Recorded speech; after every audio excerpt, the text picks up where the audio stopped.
people like me. You need people like me so you can point your fingers and say, that's the bad guy. That's the bad guy. That's the bad guy. That's the bad guy. That's the bad guy.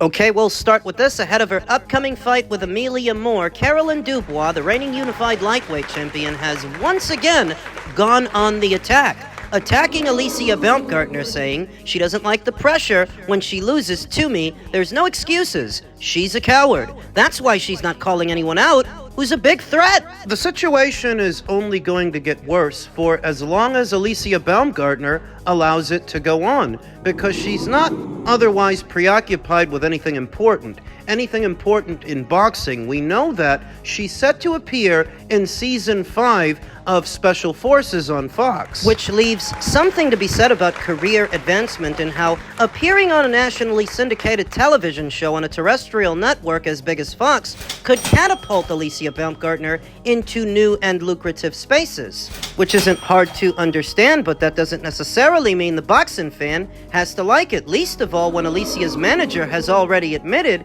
they turned down an offer to fight Carolyn Dubois, saying the money wasn't right. Well, how much are you expecting? Especially for a fighter that Alicia called a little pup. Keith was quoted as saying, Dubois is building up a profile right now, but there's also a business aspect to it as well. Alicia would fight her tomorrow if the money was right. We've been made an offer. We looked at that offer, and it wasn't the money we were expecting. What were you expecting? Why would you fight somebody now for money that you don't think is worth it when you can maybe get 2 or 3 times that amount a year from now? A year? You're expecting people to wait a year for this fight?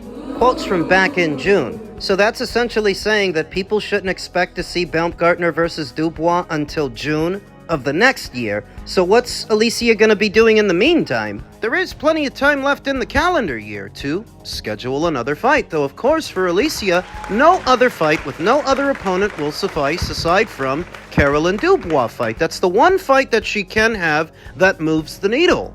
As her manager, Keith Connolly, suggests that Alicia is the star of women's boxing right now, saying once Katie Taylor and Amanda Serrano leave, What about them? since they've had 3 fights, and we know they're not going to fight for a 4th time, it's pretty obvious that it's Baumgardner. She's the one moving forward. It's disappointing that we couldn't get one of those mega fights for her, but it's not over yet. Those girls haven't retired yet. Boxers have a tendency to come back once they retire, so we're still hopeful for one of those mega fights in the next year or 2. Don't hold your breath. Amanda Serrano is definitely retiring this year and hanging her boxing gloves up. She's gonna migrate over to mixed martial arts. So unless you want to meet her over there, likely as a result of the MVP/PFL merger announced last week, there's money to be made in the octagon. Katie is all but out of here. According to Eddie Hearn, she unofficially retired after the 3rd Amanda Serrano fight. This last fight, it's just part of her bucket list to fight at Croke Park in Ireland. If Alicia Baumgardner is to be the new face of boxing after they're gone, then the future of the sport is in jeopardy. It only rose to popularity because it was easier to get the girls in the ring with each other than it was the guys. It helped to fill that void. Without that, people are going to stop paying attention, and they're going to stop paying attention fast. Do you think anybody's excited to see Carolyn Dubois fight a 4-0 Amelia Moore? The only reason she's not getting crucified for it is because she was trying to fight Alicia. They can't hold it against her. The story is, Carolyn has already made a play to fight Stephanie Hahn and Elif Nur-Turan. Offers have since gone out that have since been rejected, including the one they made to Alicia. And so long as stories like this keep coming out, it's going to put Carolyn in a positive light and Alicia in a negative one. Because there ain't no good reason for them to not be fighting. There just isn't. What, because you want to chase around a couple of retirees? It's just going to make her seem scared to a lot of people. that you're running from a prime Carolyn Dubois to chase around a past prime Amanda Serrano and Katie Taylor who aren't gonna fight you anyway. The longer this goes on, the worse it makes Alicia Baumgardner look. So if it does take a year to get them in the ring with each other, Plenty of time to become a social pariah. I've long been a supporter of Alicia Baumgardner for years, but I can't defend her from the criticism that she's about to receive. Maybe she doesn't care about the boxing fans or boxing anymore. Maybe she wants to just graduate to new spaces. She says it all the time that she's about more than boxing, so, maybe that's what this is. In men's super bantamweight news, Naoya Inoue will not fight again this year. He will not return to the ring for another fight. According to his U.S. agent, John Lewis, Inoue has fought 5 times since January of 2025 and reportedly wants a break before fighting again in 2027. That's not surprising. Naoya Inoue has all but cleaned out the super bantamweight division. Anybody that was there to fight, he fought them already. The only guy who he's got any kind of backstory with that he didn't fight is former champion John Riel Casimero, though of course, Inoue fighting him is more of a favor to John Riel than a necessity for Inoue and his legacy so far. He could retire right now and be a first ballot Hall of Famer, all without John Riel Casimero. In addition to this story, Inoue has set a March deadline for Bam Rodriguez. If the Bam fight doesn't happen by March, he may move up to 126. Bam is planning to unify against Christian Medina later this year, and then wants to fight Inoue, but the timelines have to align for both fighters. I don't think it happens, so don't hold your breath. Bam Rodriguez and his team, in spite of what they've said in the past, they don't really want that fight, and they don't want to be rushed into it. However, they're the ones who kept broaching the subject of fighting Inoue, whether it was Eddie Hearn or Robert Garcia. Sometimes Bam himself would talk about it, but when push comes to shove, they don't really want that fight because they don't want to be rushed up to 122. Not when they only just arrived at 118 and are headed to their second fight at that weight. It's not gonna happen. Though what might is an ascent to the featherweight division for the 4-weight world champion could soon be a 5-weight world champion this time next year. In a seemingly related story, ProBox TV CEO Gary Jonas stated, a plan is in the works to have Angelo Leo defend his IBF featherweight title sometime this October. The fight would most likely take place in Leo's hometown of Albuquerque, New Mexico. What the fuck does that have to do with Inoue? Boxing scribe Francisco Salazar said, Leo is targeting a unification fight against WBC champion Bruce Carrington.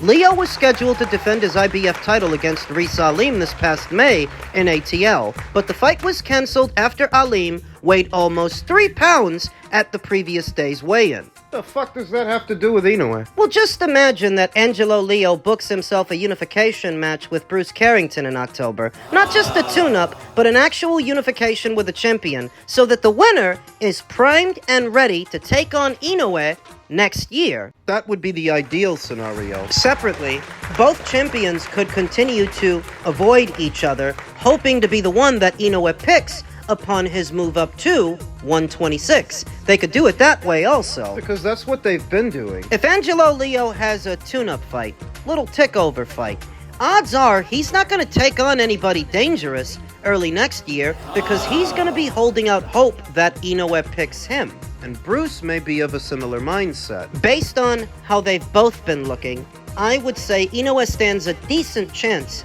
of beating either one. And I understand that this will be Inoue's 5th division. He's really pushing it. But I think Bruce Carrington has all but outgrown the featherweight division, and the signs are there. The way he faded down the stretch in his last fight with that nobody, I think he's tight at the weight. And I think that could work against him in an Inoue fight. As far as Angelo, he's looked less than spectacular since the Luis Lopez fight. All the way back there in August of 2024, he didn't look nothing spectacular with Tomoki Kamita in the summer of last year. And that is the only fight he's had since the Luis Lopez fight. Near as I can tell, these are two champions that are looking very beatable for the monster, and upon moving up, he will likely encounter one of them, they'll jump at the opportunity, jump at the chance to fight a naturally smaller fighter moving up in weight. They talk about him more than they talk about each other. They talk about him, have been talking about him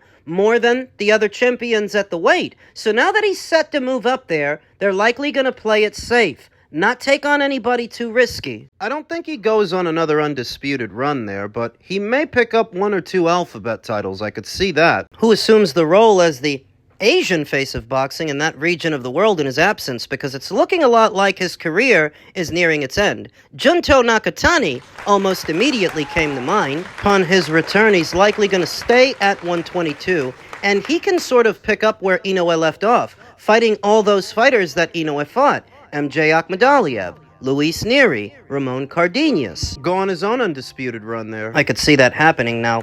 Junto is obviously not a carbon copy for Naoya Inoue, but if nothing else, he can fill the void until the next Naoya Inoue comes along. Could take a while because that's a once-in-a-generation fighter. And maybe it is, but like everything else in the world, you've got to make do with what you've got. And right now, what the super bantamweight division has got is Junto Nakatani, now that Inoue is set to leave, because that Bam Rodriguez fight, it's in the wind. It ain't gonna happen. Inoue is gonna end up moving up. Men's welterweight news, per veteran boxing scribe Steve Kim, so I'm told that Keyshawn Davis is now rated number 7 by the WBO in their welterweight rankings. I personally would have dropped him to around 59th, but they have certain rules in place. It's no less than he deserves for wasting everybody's time when you consider that he never even had a fight at 147 pounds before the WBO gave him a cushy spot and a direct shot at Devin Haney's title. And what does he do with it? He squanders it. He prices himself out. Why'd they do that? The WBO likely gave him a cushy spot at 147 because he did used to be a WBO champion at 135 in tandem with their working relationship with Top Rank. The WBO are to Top Rank what the WBA are to the PBC. It's that kind of deal, though I would not describe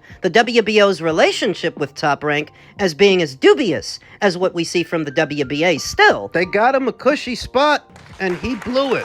So now ranked at number 1 is former champion Brian Norman, and former champion Teofimo Lopez is ranked at number 2. Former champion Richardson Hitchens is ranked at number 3, with Manny Pacquiao coming in at number 4. Arnold Barboza and Rohan Polanco are at number 5 and 6, with Keyshawn Davis coming in at number 7. So should we expect the WBO to order a rematch between Devin and Brian, since Brian is now at number 1? I doubt it. And Teofimo Lopez, who's ranked at number 2, he's otherwise preoccupied right now. He's fighting Rolly, and he's likely gonna win, so that rules him out. Richardson Hitchens is at number 3, but he's irrelevant. Manny Pacquiao, he's at number 4, but... Stop beating around the bush. You know what I think is gonna happen? Since Keyshawn just walked away from the Devin Haney fight and Brian Norman is ranked at number 1, what I think Top Rank is gonna do is have Keyshawn fight Brian. That way, he can get back to that number 1 spot, and they can revisit the Devin Haney fight. I expect Keyshawn Davis to fight Brian Norman in the fall.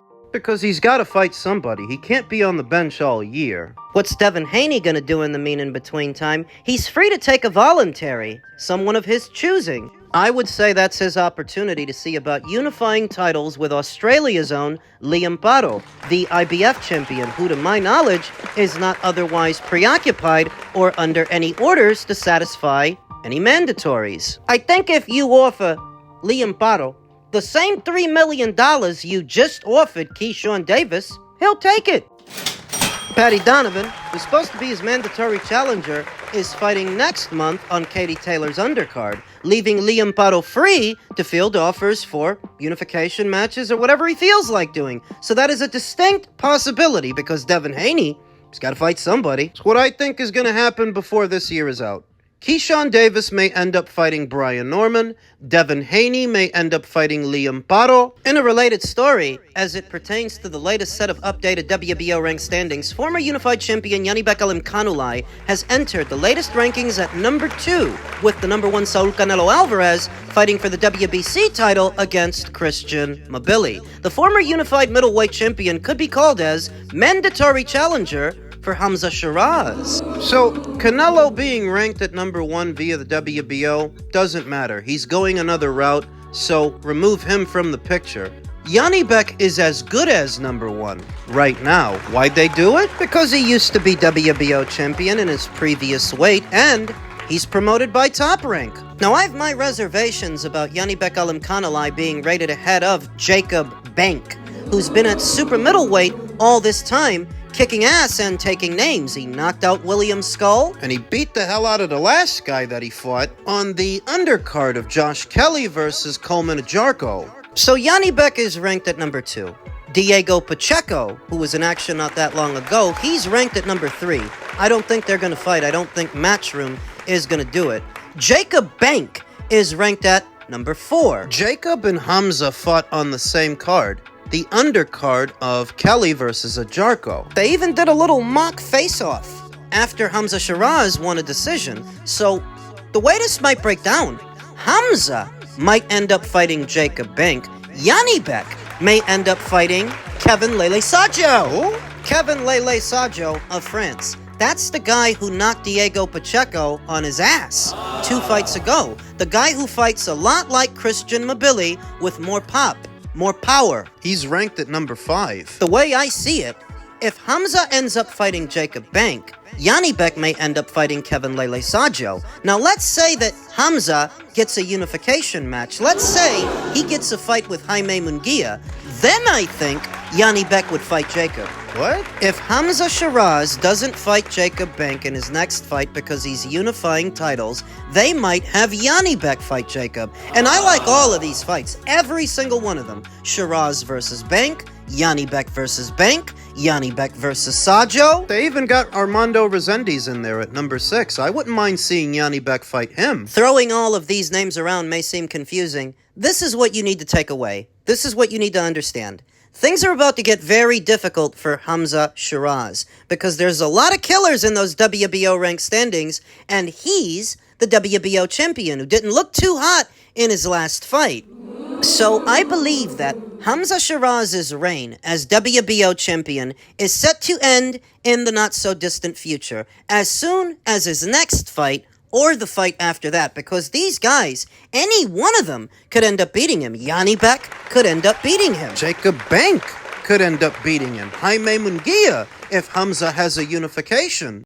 It's what I tell you all the time. The super middleweight division is one of the deepest divisions in all of boxing. I would argue it's deeper even than 154, which is pretty top-heavy. Once you get past Sebastian and Boots and Virgil, the talent sort of just drops off after that. Whereas super middleweight, there's a lot going on. These are just the WBO's rank standings. That doesn't count for what's going on at the WBC, the WBA, the IBF. There's a lot going on. And I don't think Hamza Shiraz is going to be WBO champion much longer. Not if he's got to fight one of these guys. Yanni Beck, Jacob. If he can get a unification match with Jaime, great. But I have Jaime winning that one. I think Jaime beats him. One way or another, the bell tolls for Hamza Shiraz.